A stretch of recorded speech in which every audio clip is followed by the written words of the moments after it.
Hi, everyone.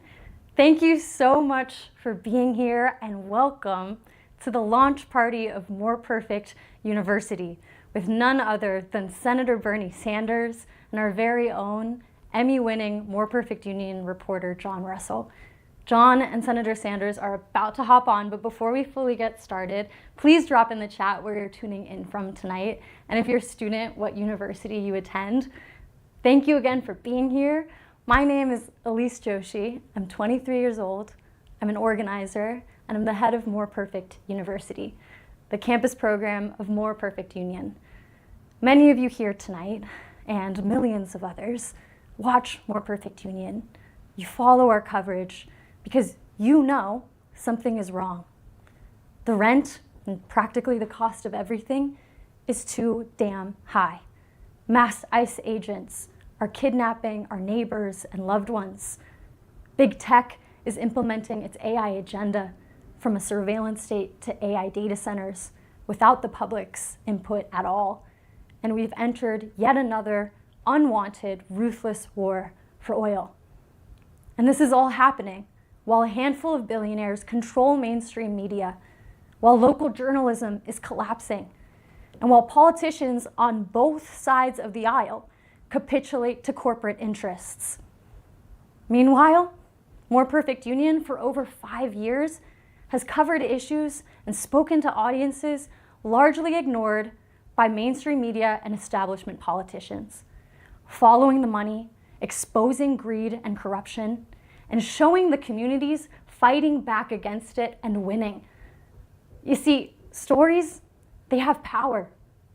They inform, they inspire, and at their best, they break silos, catalyzing chain reactions of effective organizing from one community to the next, which we saw with More Perfect Union's relentless coverage of the fight against AI data centers across the country. But here's the thing. We can't cover every town. We can't be at every campus. We can't be everywhere. We need you. And that is why we are opening up our newsroom and launching More Perfect University. Just look at the folks on this call tonight. We got people tuned in from every corner of this country because you are fed up and you are ready to build a world for the 99%. That matters, and it's core to what More Perfect University intends to be. We are bringing students together online, on campuses, and through stories. Now, what does that look like? I'm going to break that down very briefly, and then I'm going to hand it off to Senator Sanders and John.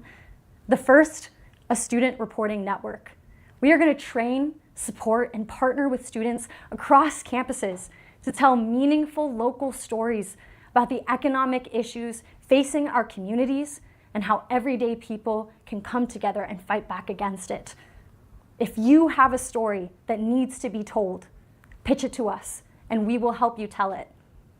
The second, campus events, led by both More Perfect Union and students, whether that's Q&As and tabling or town halls and debates. We want to bring students together across all parts of campus life to build community and the power required to take on the 1%. If you have an event that you want to host on your campus, pitch it to us and we will help you host it. And lastly, a national digital community via Discord, which you should join tonight, to bring students together directly, to collaborate with each other, scheme cross-campus campaigns, attend our storytelling trainings, the first one being this Thursday, and join virtual events with creators, More Perfect Union journalists, and organizers already building power and winning. If this sounds like the right place for you, can I get a hell yeah in the chat? Hell yeah.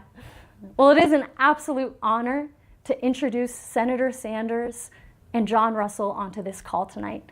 The last time these two were together was in West Virginia, talking to everyday people about why they felt like the Democratic Party had abandoned them. And that piece was just nominated for an Emmy. So I'm going to play a quick clip of that piece for you all tonight, and then I'm going to hand it over to John and Senator Sanders. Thank you all for being here, and join More Perfect University. Peace.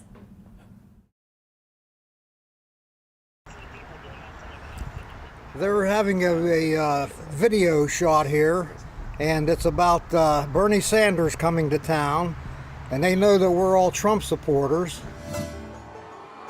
What happens when you put Bernie Sanders in a room full of Trump voters? I was shocked. I was like, oh. Not as bad as they had told you, huh? This is not how he's portrayed. It's complicated. But then again, so is West Virginia. This is West Bygod, Virginia. A state that voted blue for almost 80 years straight until it flipped hard to become the second reddest state in the country.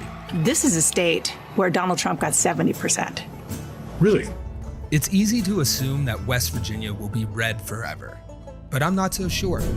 I live here, and I talk to a lot of Trump voters about floods that leveled their homes, power bills that climb every year, and you'd be surprised how many of them sound like Bernie Sanders. The billionaires, they don't need a tax break. They're trying to give all the billionaires and rich people breaks. That's the opposite of what you should be doing.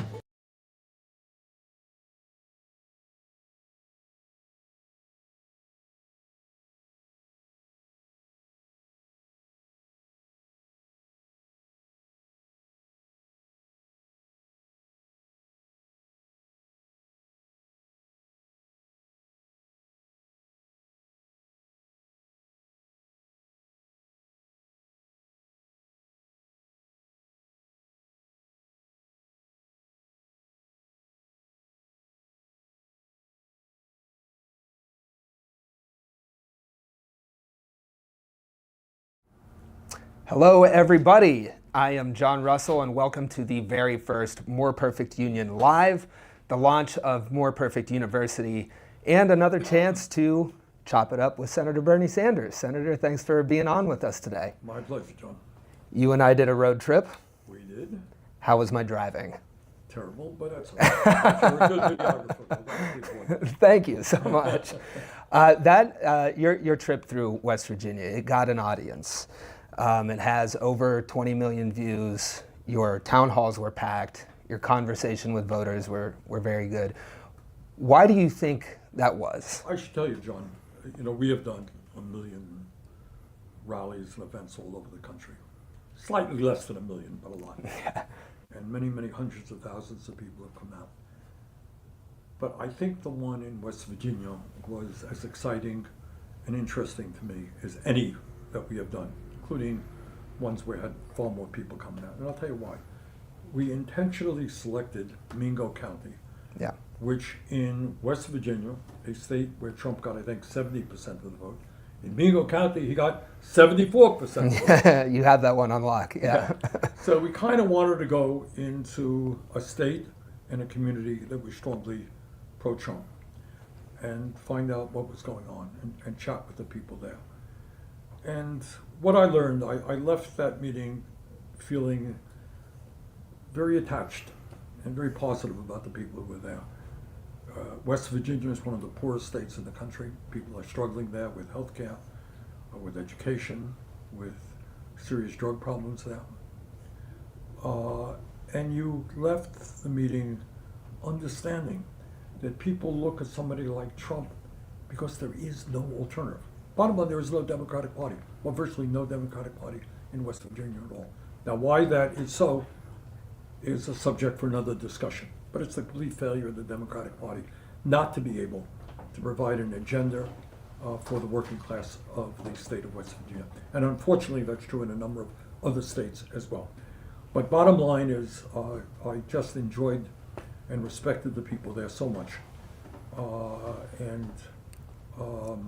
It was a great event. You were I thought the conversations that we had there, you're very good at talking to people about what we all want and what we all need. And I think we're united on those things where, media kind of divides us up by politics. Exactly. Look, what do you think? The people in West Virginia, what do they want? They want to have health care for all of their people. Their system is in very bad shape. There was a young lady, you may recall, goes up, who was talking about their educational system, the problems they're having, and the affordability of higher education. It's the same thing people in Vermont want, people in every state in this country want. Bottom line is the agenda that we fight for, demanding the wealthy start paying their fair share of taxes, ending a corrupt campaign finance system that allows billionaires to buy elections, guaranteeing health care to all people as every other major wealthy nation in the world does, making sure our kids can get a higher education without going bankrupt, decent retirement benefits for our workers, decent wages for the working class in this country. These ain't radical ideas. They are what the overwhelming majority of the American people believe in. And we have got to build that movement, and we are building that movement to make that agenda a reality. You've been all over on the Fighting Oligarchy tour. I came out and spoke with you in Denver. At that time, it was the biggest rally. And many rallies like that all over the place. With so many people coming out to those, responding to exactly what you're talking about, you would think that the party leadership would align their platform with yours. No, you wouldn't. Tell me about that. Why not? Well, I mean, look, the Republican Party over the years has moved from a center-right corporate party to a right-wing extremist party, and even worse, becoming a party of the cult of the individual. Donald Trump says, jump over that cliff. Hey, we're going over the cliff, okay? And that is not only sad from an American political perspective, it's really quite pathetic. Democratic Party, the leadership is and has been for many, many years now, tied in to the billionaire class and large corporations. That's where they get their money from. Yeah. And money, unfortunately, talks in a corrupt campaign finance system. So on many of the major issues facing our country, at best, the Democratic leadership has not been where the working class of this country is. At worst, they've been in opposition. You talk about an issue with a lot of money behind it, and I think of artificial intelligence. I did a story in Mingo County about a proposed data center. Let me guess, it's a poor county and they want to build data centers there, right? Yeah, how smart am I? You got it. I think pretty smart. And it's a high-tech issue, but the story's old. It's huge corporations, a ton of money exploiting people and making it's someone more rich. than a high-tech issue. All right, it's an issue we have gotten really involved in. Yeah. And the first thing I think that people have got to appreciate, who's pushing AI and robotics? Ordinary people say, gee, we desperately need this. Let's be clear. This is being pushed enormously aggressively by the wealthiest people in the world. Relatively small number of people. Mr. Musk pouring hundreds of billions, Mr. Bezos pouring hundreds of billions, Mr. Ellison, Mr. Zuckerberg, Mr. Altman, Mr. Thiel. I mean, you're talking about 10 or fewer people. This is a nightmare rotation of people you're talking about. I know. All right. So these guys are pushing this agenda, pushing these technologies. Question to the American people, to you out there. Do you think that Mr. Musk and Mr. Bezos and all these zillionaires are staying up nights worried about the impact that AI and robotics is going to have on ordinary people? Think that's what their motive is? It's not. Nobody believes that. Their motive is to get even richer. After all, Musk only has $700-800 billion in wealth. Is that all? How can you live on that? The price of, filling up a gallon of gas gone way up. I mean, give the guy a break. Yeah. And Zuckerberg, all these guys, they want more wealth, they want more power, and they could care less about what happens to the average American. So these are the guys who are pushing it. Yeah. All right. Now, you would think, they tell us, that there is going to be massive economic dislocation. Bezos himself, I don't know if you're familiar with this, trying to raise $100 billion. Are you aware of that? Yeah. And you know what he's trying to do? He's trying to automate. This is the purpose.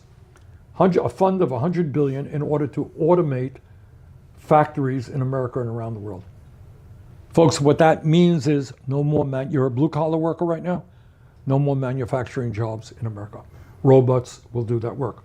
Mr. Musk is converting Tesla from, branching off to become a robot construction company. They're building robots. Yeah, I think he wants to build 1 million robots a year. What do you think those robots are going to do? They're going to take people's jobs because it's a lot cheaper to pay $20,000-30,000 for a robot that will last for years than to hire somebody at $70,000-80,000 a year.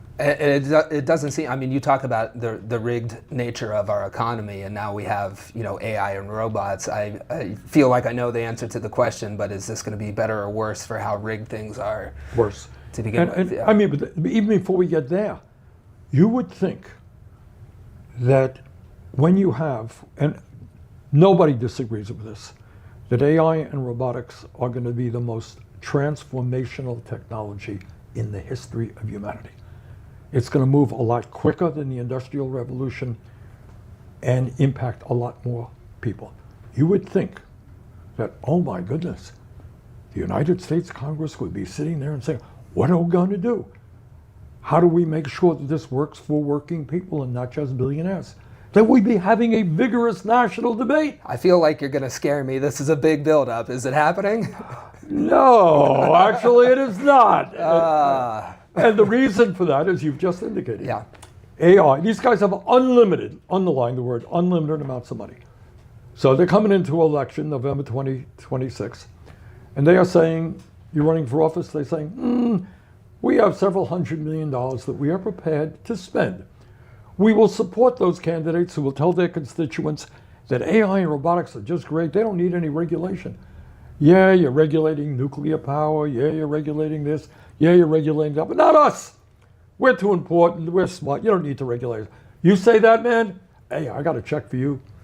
I got a super PAC for you. We'll put 100,000 or 10 million into your campaign. That rings to me like I graduated right after the financial crisis, just to date myself a little bit here, but it rings to me kind of like nice economy. It'd be a shame if something happened to it. The attitude of people dumping money into AI. Also we're launching More Perfect University today, and I recently saw there was a Gallup poll that showed 73% of Gen Zers say that artificial intelligence makes them either anxious or angry. Why do you think that is? It's a huge deal, and they are quite right to be apprehensive about it. Number one, a transformation of society is taking place without you having any say about it. That's number one. Number two, if you're a young college graduate leaving school deeply in debt, you're nervous about the kind of entry-level job you're going to get. And we're seeing some of those jobs disappear. Number three, if you are a young parent, you are worried about what AI does in terms of your kids' kind of dependence on emotional support from AI, which is a very big deal. Yeah. And let me tell you something else. I have talked to, in the last 4 or 5 months, some of the most knowledgeable people in the world on AI. And I think people feel this in their gut. They may not understand at all. The fear is, and this is not Bernie Sanders, this is people who helped develop this technology, that it is not a question of if, just the question of when AI becomes smarter than human beings. Got it? And the fear is that if AI becomes smarter, it may no longer be able to be subjected to human control.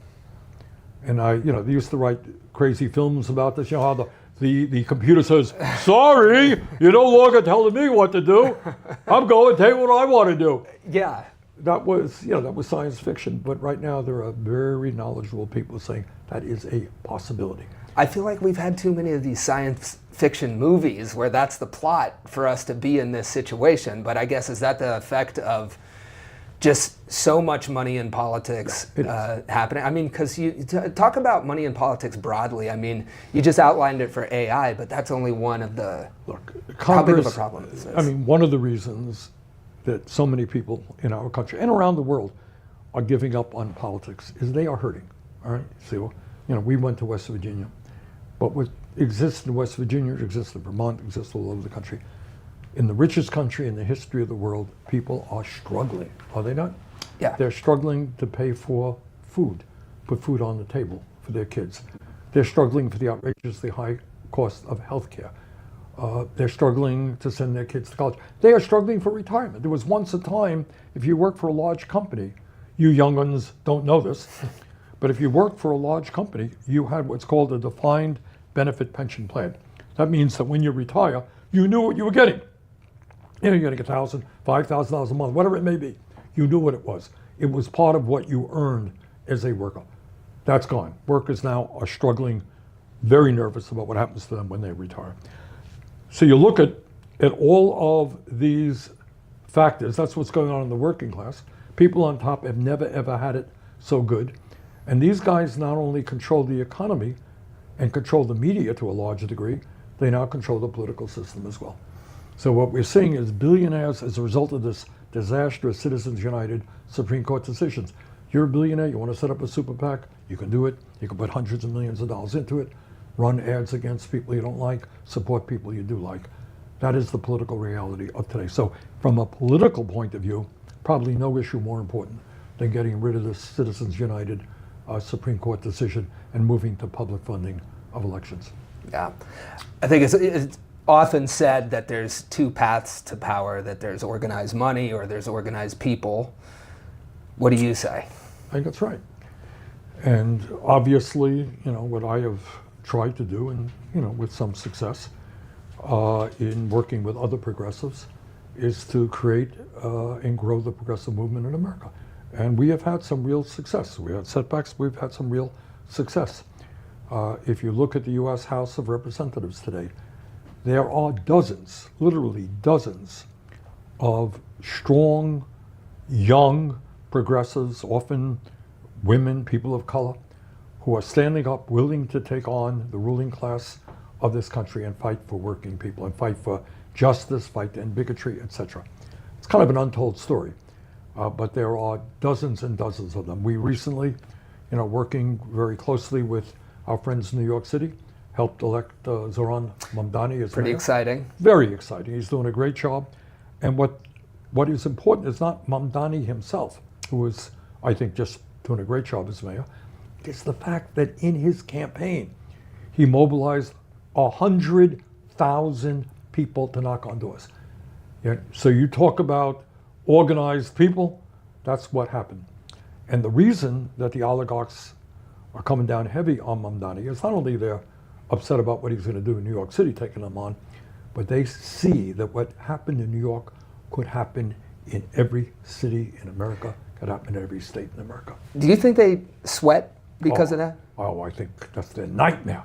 Just to your point, they understand who out there believes giving tax breaks to billionaires and throwing 15 million people off of health care is a good idea. Nobody believes that. Who believes, that climate change is a hoax?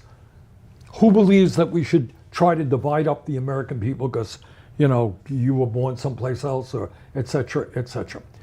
So their agenda is like a joke. Nobody believes in it. But when you have unlimited sums of money to put into campaigns, when you own the media, you become a very powerful force.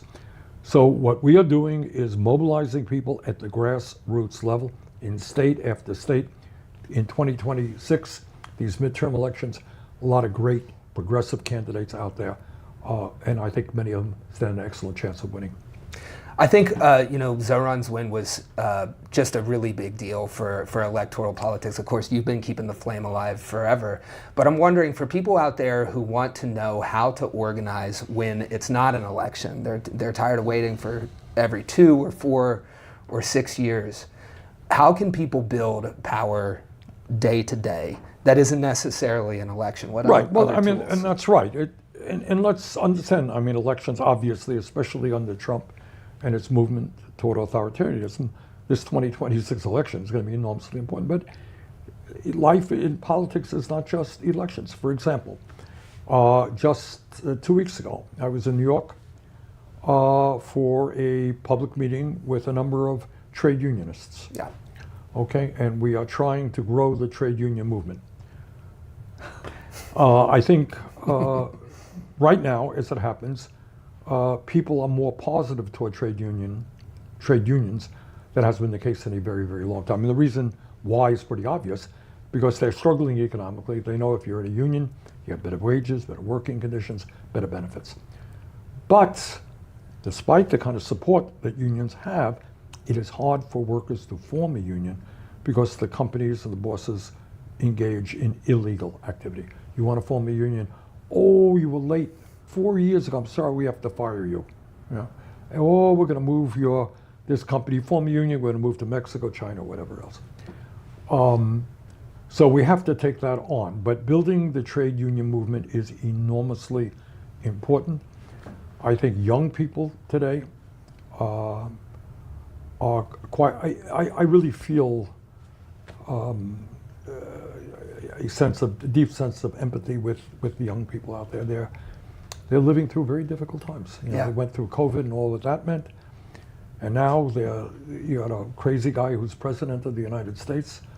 And then you're looking at artificial intelligence and you're not quite sure, is it worth going $100,000 in debt to get a college degree or a graduate degree, and what kind of job may be out there or may not be out there. So I think young people have got to understand that this is the wealthiest country in the history of the world, and we can create, we really can, an economy that works for all, not just a few, if people are mobilized around the progressive agenda and are prepared to fight for it. What is it, you talked about unions, which are so important, but what's your biggest picture view of what the labor movement is? Who's it for? What is it? Because I think a lot of young people are rediscovering, the labor movement has been quashed forever, and a lot of people are turning back to that and discovering it. Well, it was funny, when we were in West Virginia, remember we went to Matewan? Was that the? Yeah, Matewan, yeah. Matewan. Yeah. And Matewan is a town, many people probably don't know this, where, what years, the 20s we talking 1921, the Battle of Blair Mountain, yeah. All right, you know more about West Virginia than I do. But coal miners were treated like semi-slaves. Yeah. I mean, literally, I didn't know this. They were not given money, U.S. currency. Yeah. They were paid in script that they have to go buy at a company store at high prices or pay rent in a company-owned apartment. But workers back in the 20s and before that worked under horrible conditions. Had no right. Yeah. I'm your boss. I want you to work 7 days a week, or you're fired for whatever reason. I got somebody else. And workers said enough is enough, and they organized, and sometimes under very difficult circumstances, and sometimes Colorado, what was it, Ludlow Massacre? Was that going to be shot down? Taking on very powerful bosses. You want to stand up for your rights, get the hell out of here, you're fired. We're going to bring in scabs to replace you. Brutal stuff. But workers fought, sometimes died, to create unions, which gave them a say. And all that a union is it is your ability to sit down and negotiate with your employer for a contract, which deals with wages, working conditions, benefits, and any other concerns that workers have. It gives you a voice, and that's a voice that workers in this country desperately need and desperately want. I want to play you a clip from back in the day. Oh boy. Speaking of giving people a voice and talking to people about what they want and need, which I think is so critical to building a consciousness that we all have power together. Let's watch a little clip of you back in the day doing this. Okay, if someone were to say to you, what do you perceive some of the major problems facing our country, and what are some of the solutions that you would see? What comes to your mind? Well, the financial deficit is like an obvious one. They were talking about raising the taxes, I believe, to compensate for that. But they cut down on social services and education, which is totally ridiculous. If they cut down on the military somewhat, they could help the financial deficit that way. Yeah, you had a little more hair back then, Senator. I did, yeah. What does it feel like watching that, just talking about all these years later? Well, that was when I was mayor of Burlington. Yeah. And we didn't always get a fair shake from the media. Nothing has changed much. So we tried to do our own media, and that was before the internet, before social media, all that stuff. So that was for cable television in Burlington, Vermont. So what I would do as the mayor of the city, and you saw what I do, so go out on the street and say, hey, all right, what are you thinking about? Let's talk about it. That was pretty good. That is what this program that we're launching today, More Perfect University, is all about. Join the Discord. But we are training students to tell these kind of stories, to speak truth to power, to help us build a better world that I think we all feel is possible. Speak to that. Why do you think that's so important? Well, I'm a right big now? fan of More Perfect Union. What I worry about is that we have, in general, a corporately owned media. I mean, we know who owns the media. We know who owns social media. They are the wealthiest people in the world. And we need alternative media which open the door for ordinary people, regular people, to be able to express what's going on in their lives and in their sense of reality. Because I think one of the problems we have as a nation is that she is hurting, and she's hurting, and he's hurting, but they don't know that they're hurting in the same way, because we're not communicating. And the fact that somebody gets up and says, you know, I don't know what to do when I graduate college because these jobs are disappearing and I don't know how I'm going to pay off my student debt. Well, there are probably millions of people who feel exactly that way. But it's important for people to have the courage to start expressing what their concerns are and what kind of world do they want to live in. You know, one of the things that we do is, for years now, we just, going to Vermont, people talk about what's going on in terms of healthcare in their lives. You know, it turns out, my God, I mean, it's just almost shameful to even discuss this. 60,000 people in this country die every year because they can't afford to go to a doctor when they should. It's important to hear those voices, because those are voices you're not going to be seeing on CBS or NBC or on Musk's social media. But we need to just hear the voices of ordinary people, the pains that they are experiencing, and their ideas as to how we go forward. I mean, as I've said many, many times, and this is not what the establishment will tell you, but you are living in the wealthiest country in the history of the world. There is no rational reason, you know, why every man, woman, and child in America should not be enjoying a decent standard of living. Healthcare for all, without any out-of-pocket expenses, not a radical idea. It exists 50 miles north of me in Canada, 50 miles north of where I live. Making sure that every kid in America gets a higher education without going into debt, not a radical idea. It exists in Germany, other countries. All right, so we got to think big. Okay, John, that's the main thing. I want people not to be thinking about how we nibble around the edges. What kind of world do you want to live in? All right, in the wealthiest country in the history of the world, what kind of nation do you want? What role should we be playing as Americans in the world? Should we just starting wars and bombing people and supporting countries like Israel that have committed genocide or are dropping bombs as we speak on residential neighborhoods? Really, is that what we are about? Or do we have a different vision of the way, the leadership role that we can play as a nation? Yeah, I know we have a lot of young people tuning in tonight, of course, for More Perfect University's launch. But I want to know what a Senator Bernie Sanders today would tell a 21-year-old version of Bernie Sanders. Well, I would tell that person that if you, in fact, feel overwhelmed, and if you get depressed now and then, that is a natural reaction to the kind of crazy world that you're living in. So give yourself a little bit of a break. It is crazy out there, and it is unsettling. I would also say that the remedy, not only in the struggle to create a better society, but for your own personal health, is to work with other people. All right? When people work together, there's, you know, I cannot tell you how often I meet people say, you know, Bernie, I met my wife in your campaign, you know, and you know, people have lifelong friends they've made, you know, working together for a common goal. And I think it's happened in New York City in the Mamdani campaign. People working together, whether it's political, anything else, makes one feel better about life.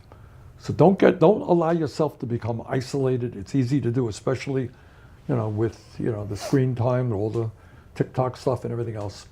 Reach out to other people, find common cause, and try to make this world a better place in which to live.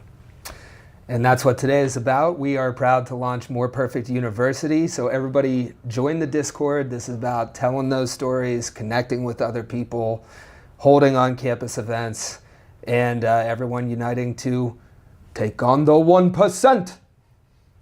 How did I do? Keep working on it. All right, thank you for joining us, Senator Sanders, and that's been our live.